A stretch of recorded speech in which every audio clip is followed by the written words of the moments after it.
You got 100K followers but can't sell 10 t-shirts? That's not influence. That's illusion. That is, you are daLulu. You know what I'm talking about? You don't got no G. You don't get it. Watching your follower count climb like you winning some kind of internet award. You don't get nothing for it. But dopamine hits, clout, maybe even a few brand collabs. Maybe if you got a lot of reach, if people really on your page and your page is clicked, maybe. But now, this is the harsh truth. Growth without a brand is just digital inflation. You look rich, but you broke. You sound important, but nobody's really listening. And you're replaceable. So let's talk about the follower trap and why it's the reason so many creators stay stuck on the content hamster wheel with no way out. Followers are vanity. They look nice. A brand is strategy. When you rely on numbers alone, you're at the mercy of the algorithm. And who wants to be at the mercy of the algorithm? One wrong move, boom, your reach is down the drain. Your income drops. And your sense of identity goes with it because you wasn't lit before the internet. You know what I'm talking about? You didn't build nothing up for real. You wasn't really in real life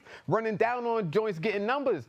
So now all of it's gone. We're trying to help you get that real confidence back. You know what I'm talking about? And your sense of identity goes with it. That's not a business. That's a hostage situation. You don't have a brand. You have an audience that doesn't know what to buy from you. Let me give you some psychological G. Prospect theory. People value avoiding a loss more than they gain a win. They don't understand your brand. They don't know what they'd be missing if you disappeared. And when that's the case, you're forgettable. You're replaceable. We'll say, move to the left. That's the replaceable song, Beat Hat. To the left, to the left. Somebody else gonna come take your spot, you know what I'm talking about? And now you a thing of the past. You a has-been. They're gonna never gonna think about you again. Negative bias kicks in hard. If people can't make sense of what you stand for, they assume you are just noise. You know what I'm talking about? You in the way now. You know what builds sustainability? Positioning, repetition, identity. Think Mr. Beast. Tabitha Brown. People don't just watch, they remember because the brand is the anchor. The person is the anchor because that's why we have creators. Everybody on your screen is like a new rapper now. You know how everybody used to listen to rappers, used to listen to artists? Now we all listen to somebody on a podcast, some expert somewhere on your screen. You've got to give people a reason to follow beyond your personality. You got to give them some value. You got to teach them something that they didn't know, something that they only could get from you because your perspective is unique. If your content disappeared tomorrow, would anyone notice or care? If the answer is no, you're not a brand, you're a moment. And moments fade. Brands stick. I keep talking about these brands because they've been here for 50 years. They did something right. How is it that year after year, a brand will come out and they keep winning? They keep because they understand something. They got a formula and it's working. I'm trying to show y'all and help y'all understand the formulas that's behind these brands. If you want to stop being dependent on platform trends, algorithm mood swings, and short-lived virality, build a brand. That means clear values, a focused niche, recurring content themes, a message your audience can echo back to you without second guessing. Because in the creator economy, a brand is the only thing that turns followers into customers and viewers into a legacy.